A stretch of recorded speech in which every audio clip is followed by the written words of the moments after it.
আর এই জন্য আল্লাহ সুবহানাহু ওয়া তাআলা সময়ের শপথ করতে থেকেছেন। আর সময়ের মধ্যে সবচেয়ে বরকতময় সময় দুইটা, এক ফজরের পরের সময় আর এক রাতের শেষাংশ। এই জন্য সালাফে সালেহিন ফজরের পরে ঘুমাতেন না।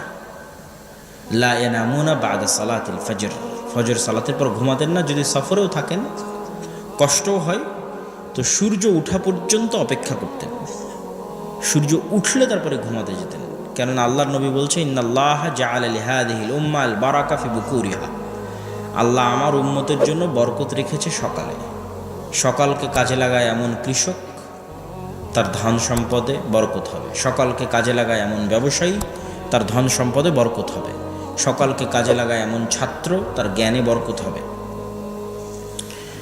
আর আমরা মুসলিম উম্মাহ আমাদের নবীর যে প্রাকৃতিক ন্যাচারাল রুটিন ছিল, ওই রুটিন অমান্য করে চলছি বলেই সফলতা পাচ্ছি না।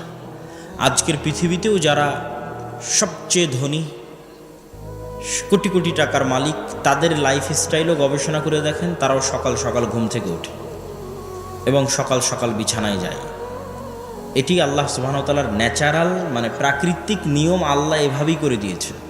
এই জন্য সকালে ফুলগুলো ফোটে, সকালে পাখিরা জেগে ওঠে, সকালে মোরগেরা জেগে ওঠে, আল্লাহর পুরো পৃথিবী সকালে জেগে ওঠে। তো আমরা যদি সকালকে ঘুমিয়ে পার করি এবং সকালকে কাজে না লাগাই, তাহলে আমরা সফলতা ধরতে পারবো না। এবং রাসূল সাল্লাল্লাহু আলাইহি ওয়াসাল্লামের রুটিন যদি ফলো না করি, রাসূলুল্লাহ সাল্লাল্লাহু আলাইহি ওয়াসাল্লামের যে সুন্নতের রুটিন ছিল। আর আরেকটা অংশ হচ্ছে রাতের শেষাংশ, ফাতাহাজ্জাদ বিহি নাফিলাতাল লাক আসা আন ইয়াবআসাকা রাব্বুকা মাকামান মাহমুদা। আপনি তাহাজ্জুদ পড়েন, কেননা আল্লাহ আপনাকে অনেক বড় সম্মান দিবেন। সেই সম্মানের নাম মাকামা মাহমুদ। ওই সম্মান যদি পেতে চান, তো রাতে একটু হলেও সালাত আদায় করতে হবে। আর আমরা এই সমস্ত রুটিন থেকে বহু দূরে, যার ফলশ্রুতিতে আমরা আল্লাহ সুবহানাহু ওয়া তাআলার বরকত বঞ্চিত অবস্থায় আছি। সম্মানিত উপস্থিতি, সময়কে কন্ট্রোল করার সবচেয়ে বড় উপায় হচ্ছে 5 ওয়াক্ত সালাত, যা মানুষের সময়কে কাজে লাগাতে সহযোগিতা করবে। কেননা ইসলাম ইটসেলফ একটা টাইম ম্যানেজমেন্ট। ইসলামের এমন কোনো ইবাদত আপনি খুঁজে পাবেন না যা সময়ের সাথে সম্পৃক্ত নয়। সালাতের কথা বলবেন, সালাতও সময়ের সাথে সম্পৃক্ত। এরকম তো হতে পারত যে আমি দিনে একবারে একই সময় একসাথে সব ওয়াক্তের সালাতের রাকাত আদায় করে নেব। সকাল 10টার সময় ফজরের 2 রাকাত, জোহরের 4 রাকাত, আসরের 4 রাকাত, মাগরিবের 3 রাকাত, এশার 2 রাকাত, সব একবারই শেষ। এটা হতে পারতো না? পারতো না? বলেন তো। হতে পারতো যদি শুধু রাকাতগুলো মূল উদ্দেশ্য হতো। কিন্তু এই প্রত্যেকটা রাকাতকে নির্ধারিত সময়ে সেট আপ করা আছে, তথা ওই সময়গুলো আল্লাহর দরবারে সেভ হয়ে যাচ্ছে। ওই সময়ের সাথে মানুষকে কানেক্ট করা আছে, মুসলিম উম্মাহকে। সিয়াম রাখবেন, সিয়ামের শুরু শেষ সময়ের সাথে সম্পৃক্ত করা আছে। ইসলামের যত ইবাদত আছে, ঈদের সালাত আদায় করবেন, সময়ের সাথে সম্পৃক্ত করা আছে। কুরবানি করবেন, সময়ের সাথে সম্পৃক্ত করা আছে।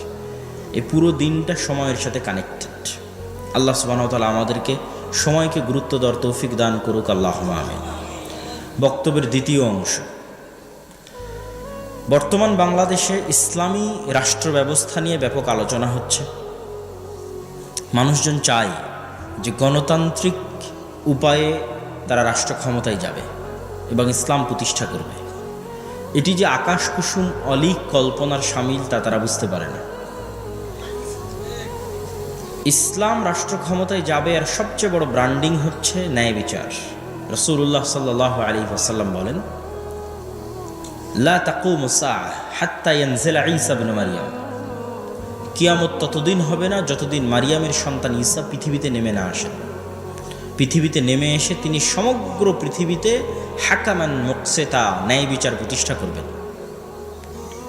তো ইসলামের রাষ্ট্র ক্ষমতার ব্র্যান্ডিং ন্যায় বিচার। তো ঈসা আলাইহিস সালাতু ওয়াস সালাম নিজে ন্যায়পরায়ণ না হলে উনি কি ন্যায় বিচার প্রতিষ্ঠা করতে পারবেন? কথা বলেন না যে পারবেন? পারবেন না। ওনার নিজের মধ্যে আগে ন্যায়পরায়ণতা থাকতে হবে। আমরা মুসলমানেরা যদি বলি আমার রাষ্ট্র ক্ষমতা ইসলাম লাগবে, তো রাষ্ট্র ক্ষমতার ব্র্যান্ডিং তো ন্যায় বিচার।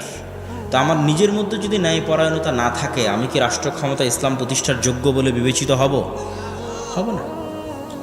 আপনাদের উত্তরাঞ্চলের মানুষ নিজেদের বোনকে বা ফুফুকে বাবা এবং দাদার সম্পত্তিতে ভাগ দেওয়াতে সবচেয়ে কার্পণ্য করে, এবং বোনের সাথে এই মর্মেই সম্পর্ক রক্ষা করে যে সে বাপের বাড়িতে আসতে থাকবে, যেতে থাকবে, এই শর্তে বোনের সম্পত্তি ভাই ভোগ করে। তাহলে আমি আমার বোনের সম্পত্তি বন্টনে ন্যায় করতে পারিনি, আমার ফ্যামিলির মধ্যে আমার বোনকে ন্যায়ের ভিত্তিতে তার বাবার সম্পত্তি দিতে পারিনি। তাহলে আমার মতো ব্যক্তিকে যদি রাষ্ট্র ক্ষমতা দেওয়া হয়, আমি রাষ্ট্র ক্ষমতা পেলে আমি তো গত 16 বছরের চেয়ে বেশি দুর্নীতি করব, কেননা আমি তো আমার বোনের সাথে ন্যায় প্রতিষ্ঠা করতে পারিনি, 16 কোটি মানুষের সাথে কিভাবে ন্যায় প্রতিষ্ঠা করব? ঠিক আপনাদের উত্তরাঞ্চলে যৌতুকের ভিত্তিতে বিবাহের প্রচলন সবচেয়ে বেশি, ডিমান্ড ছাড়া বিবাহ হয় না। তো ডিমান্ড যখন নেওয়া হচ্ছে তখন ওই মেয়ে এবং মেয়ের পরিবারের উপর জুলুম করা হচ্ছে।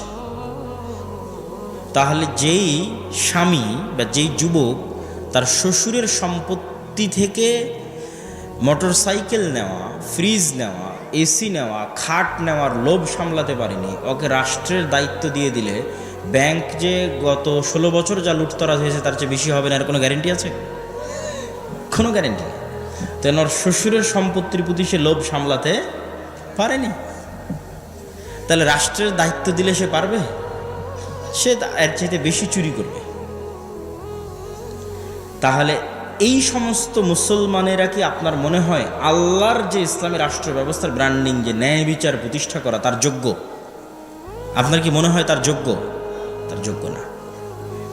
একই অবস্থা ইসলামী দল, ইসলামী সংগঠন, ইসলামী মাদ্রাসা, ইসলামী মসজিদ, ইসলামী ফাউন্ডেশন, সব জায়গায় সকল ক্ষেত্রে ইসলাম আছে, বাহ্যিক রিচুয়ালস, আনুষ্ঠানিকতা, সালাত, সিয়াম, হজ, যাকাত, নাই কি ন্যায়? মাদ্রাসায় সমস্যা কেন? ন্যায়ের অভাব।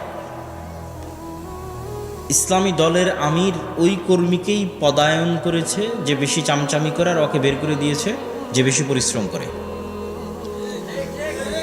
তো এইভাবে প্রত্যেকটা সেক্টরে আপনি তাবলিগ জামাতের যে গ্রুপিং আছে সেখানে যান, ঢুকলে দেখবেন বাহির থেকে মনে হবে অনেক আদর্শিক দ্বন্দ্ব বলে কিছু নাই।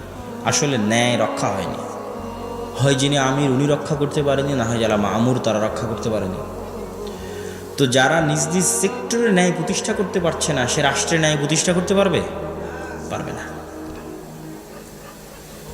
যে নিজের দলে, নিজের মাদ্রাসায়, নিজের মসজিদে ন্যায় প্রতিষ্ঠা করতে পারেনি, ও রাষ্ট্রে ন্যায় প্রতিষ্ঠা করার অযোগ্য। ফলত আল্লাহর দৃষ্টিতে যে ইসলামী রাষ্ট্র, সেটার সে যোগ্য নয়। আবার যদি মিথ্যার দিক থেকে দেখেন, যে মিথ্যার অপরাধ মুসলমানদের কাছে কতটা হালকা হয়ে গেছে আজকের যুগে, যেখানে তৎকালীন মক্কার কাফের মুশরিকরা পর্যন্ত যারা নেতা ছিল, নেতৃস্থানীয় জায়গায় ছিল, তারা মিথ্যাকে ভয় পেত। আবু তালেব কাফের, মুশরিক, মূর্তি পূজক, কিন্তু আবু তালেব আল্লাহর নবীর চাচা, কোনোদিন মিথ্যা বলেছে এটা প্রমাণ করা খুব কঠিন আছে। আবু তালেব তার জবানের দাম রক্ষা করার জন্য 3 বছর তার ভাতিজা মুহাম্মদ সাল্লাল্লাহু আলাইহি ওয়াসাল্লামের সাথে শিয়াবে আবি তালেবে না খেয়ে বয়কট অবস্থায় জীবনযাপন করেছে, শুধু মুখের কথা রক্ষা করার জন্য। আবু সুফিয়ান যখন কাফের মুশরিক, বাদশাহ হিরাক্লিয়াস, রোমান এম্পায়ার বাদশাহ হিরাক্লিয়াসের দরবারে তার চিরশত্রু মুহাম্মদ সাল্লাল্লাহু আলাইহি ওয়াসাল্লাম সম্পর্কে মিথ্যা বলেনি। চাইলে বলতে পারত, কোনো ক্যামেরা, মোবাইল, লাইভ রেকর্ডার কিছু ছিল না, কিন্তু বলেনি। কিন্তু আপনি এখন বাংলাদেশের কোনো এক রাজনৈতিক দলের নেতাকে আর এক রাজনৈতিক দলের নেতা সম্পর্কে জিজ্ঞেস করেন, যা বলবে সব মিথ্যা। কেননা এই গণতান্ত্রিক রাজনীতিটা টিকেই আছে কিসের উপর? মিথ্যার উপর টিকে আছে। তাহলে এরকম মিথ্যুক মানুষেরা ইসলামী রাষ্ট্রের নেতৃত্ব দেওয়ার যোগ্য বলে বিবেচিত হবে? কখনোই না। এই ধরনের মুসলমানদের আল্লাহ সুবহানাহু ওয়া তাআলা নেতা বানাবেন না। নেতা হতে হলে ন্যায় পরায়ণ হতে হয়, সত্য বলতে শিখতে হয়, না হলে নেতা হওয়া যায় না। আর আল্লাহর নবী চান যে মুসলিম উম্মাহ নেতৃত্ব দানকারী জাতি হোক, গোলাম জাতি না হোক। চান দেখেই তিনি বলছেন, কেননা নেতার আত্মসম্মান থাকে, মিথ্যুকের কোনো আত্মসম্মান থাকে না। চান দেখে আল্লাহর নবী বলছেন, আল্লাহুম্মা ইন্নী আউযু বিকা মিনাল মা'সামি ওয়াল মাগরাম, আল্লাহ আমি পাপ থেকে বাঁচতে চাই, ঋণ থেকে বাঁচতে চাই। আর এক দোয়াই বলছেন, আল্লাহুম্মা ইন্নী আউযুবিকা মিনাল হাম্মি ওয়াল হুজন, বলতে বলতে ওয়াজালাইদ দাইন, ঋণ থেকে বাঁচতে চাই। আল্লাহ নবীকে জিজ্ঞেস করা হলো, কেন ঋণ থেকে বাঁচতে চান? তিনি বললেন, ইজাস্তাদানা রাজুল, মানুষ যখন ঋণ নেওয়া শুরু করে তখন মিথ্যা বলা শুরু করে। বোঝেননি মনে হয়? মানুষ যখন ঋণ নেওয়া শুরু করে তখন কি বলা শুরু করে? তাহলে মিথ্যা যেন না বলতে হয়, এই জন্য আল্লাহর নবী কি নিতে চান না? লোন নিতে চান না।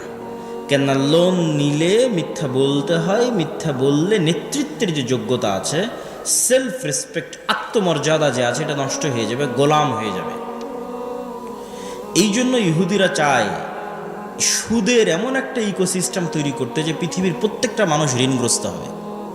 তো প্রত্যেকটা মানুষ ঋণগ্রস্ত হলে প্রত্যেকটা মানুষ মিথ্যুক হবে। তো প্রত্যেকটা মানুষ মিথ্যুক মানে প্রত্যেকটা মানুষ চামার, মানে গ্রামের থার্ড পার্সন যার কোনো সেলফ রেসপেক্ট নাই, তাহলে ও জীবনে কোনোদিন নেতা হতে পারবে না।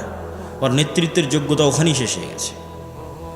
আপনি দেখেন আপনার গ্রামগঞ্জ আশেপাশ কোথায় সুদভিত্তিক কিস্তির ভিত্তিতে মুসলমানেরা লোন নিচ্ছে না? গ্রামে গঞ্জে ঘরে ঘরে সবাই ঋণী এবং সবাই মিথ্যুক। আল্লাহর নবী যেহেতু বলেছেন সেহেতু সত্য। আপনিও বাছাই করে দেখতে পারেন, যতজন কিস্তির ভিত্তিতে লোন নিচ্ছে তারা সবাই মিথ্যার আশ্রয় নিচ্ছে না? সে নিজে মিথ্যা বলতেছে, তার স্ত্রীকে মিথ্যা বলাচ্ছে, তার সন্তান সন্ততিকে মিথ্যা বলাচ্ছে। তাহলে পুরো একটা মিথ্যুক পরিবার থেকে নেতার জন্ম হতে পারে? ইসলামের নেতৃত্ব দিবে ওই নেতার জন্ম হবে না। তারেক বিন জিয়াদ, মোহাম্মদ বিন কাসেম, ওমর ইবনুল খাত্তাব, খালিদ বিন ওয়ালিদ, এদের জন্ম হবে না, গোলামের জন্ম হবে। সম্মানিত উপস্থিতি, তাহলে ইসলামী রাষ্ট্র প্রতিষ্ঠা করতে হলে আগে আপনাকে সেই যোগ্যতা অর্জন করতে হবে যে আপনি নেতৃত্ব দিবেন। মুসলমানদেরকে নেতৃত্ব দেওয়ার যোগ্যতা অর্জন করতে হবে। তো মুসলমানদের নেতৃত্ব দেওয়ার যোগ্যতা অর্জন করার জন্য বেসিক মূলনীতি যা আল্লাহ সব নবীকে দিয়েছেন, সব নবীকে যে গুণের উপর জন্ম দিয়েছেন, একটা ন্যায় প্রতিষ্ঠা করতে পারা আর একটা সত্য বলতে পারা, মিথ্যার সাথে কোনো আপোষকামিতা না থাকা। 3 নাম্বার যে বিষয়টা আমাদের লাগবে সেটা হচ্ছে আমাদের নিজেদের দিনের উপর ফুল কনফিডেন্স থাকতে হবে। আমাদের দিনের উপর আমাদের আত্মবিশ্বাস নাই। আজকের ভারত 47 সালে সেকুলারিজমের উপর প্রতিষ্ঠিত হয়েছিল, আর আজকে সে ভারত দাঁড়িয়ে আছে হিন্দুত্ববাদের উপর। আর বাংলাদেশের মানুষ ভারতের মানুষকে নিয়ে ট্রল করতেছে যে তারা গোমূত্র পান করে, তাদের টয়লেট নাই, অমুক তমুক। তো টয়লেট নাই, গোমূত্র পান করে, ঠিক আছে, কিন্তু তার বিশ্বাস ভ্রান্ত হলেও ওই বিশ্বাসকে রাষ্ট্রে প্রতিষ্ঠা করার মতো হিম্মত আছে।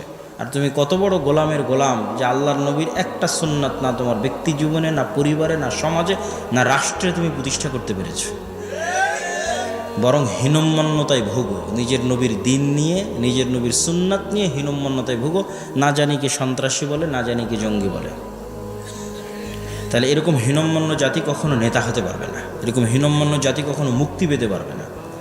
আপনাকে যেমন বাংলাদেশের একটা রাজনৈতিক দল দেখলাম বলতেছে যে আমি ভারতকে আশ্বস্ত করেছি যে মৌলবাদীদের ঠিকানা বাংলাদেশে হবে না। তো কত বড় গোলামির রাজনীতি, কত বড় গোলামের রাজনীতি! ভারত আশ্বস্ত করবে বাংলাদেশকে যে ভারত থেকে বাংলাদেশের বিরুদ্ধে কোনো অপপ্রচার চালানো হবে না, এর নাম স্বাধীনতা। সেখানে কত বড় গোলাম হলে বলে যে আমরা ভারতকে আশ্বস্ত করেছি। তো এই গোলামিটা আমাদের রক্তের মধ্যে ঢুকে গেছে এবং মিথ্যা বলতে বলতে আমরা এই গোলামি বহন করছি এবং নিজের দিনের উপর কোনো কনফিডেন্স নাই। নিজেকে কত বড় ধর্মবিদ্বেষী প্রমাণ করতে পারে, নিজেকে কত বড় কোরআন বিমুখ প্রমাণ করতে পারে, কত বড় হাদিস বিমুখ প্রমাণ করতে পারে, কত বড় সেকুলার প্রমাণ করতে পারে, এগুলোই হয়ে গেছে মুসলমানদের রাজনীতির ভিত্তি। এটা হচ্ছে গোলামির পরিণতি এবং গোলামির চিহ্ন। তো আমাদেরকে এই গোলামির চরিত্র থেকে, গোলামির স্বভাব থেকে বের হয়ে নিজের দিনের উপর কট্টর হতে হবে, অটল হতে হবে। সারা পৃথিবী ডানপন্থার দিকে যাচ্ছে, আপনি গেলে সমস্যা কী? আপনার পাশের দেশ কট্টর ডানপন্থী হিন্দু, তারপরে আরেকটু দূরে গেলে ইসরায়েল কট্টর ডানপন্থী হিন্দু, সমস্যা কী? ইসরায়েল তো কাউকে পরোয়া করছে না, সে তো কট্টর ডানপন্থী ইহুদি। এখন আমেরিকাও কট্টর ডানপন্থার দিকে যাচ্ছে, সিলেবাসের মধ্যে বাইবেল অন্তর্ভুক্ত হয়ে যাচ্ছে, LGBTQ নিষিদ্ধ হয়ে যাচ্ছে, লিঙ্গ মাত্র 2টা, মেল এবং ফিমেল, পুরুষ লিঙ্গ এবং স্ত্রীলিঙ্গ। তো সবাই যদি কট্টর ডানপন্থার দিকে যায়, মুসলমানরা গেলে সমস্যা কী? কিন্তু মুসলমানদের এই হীনম্মন্যতার কারণে, এই মিথ্যার কারণে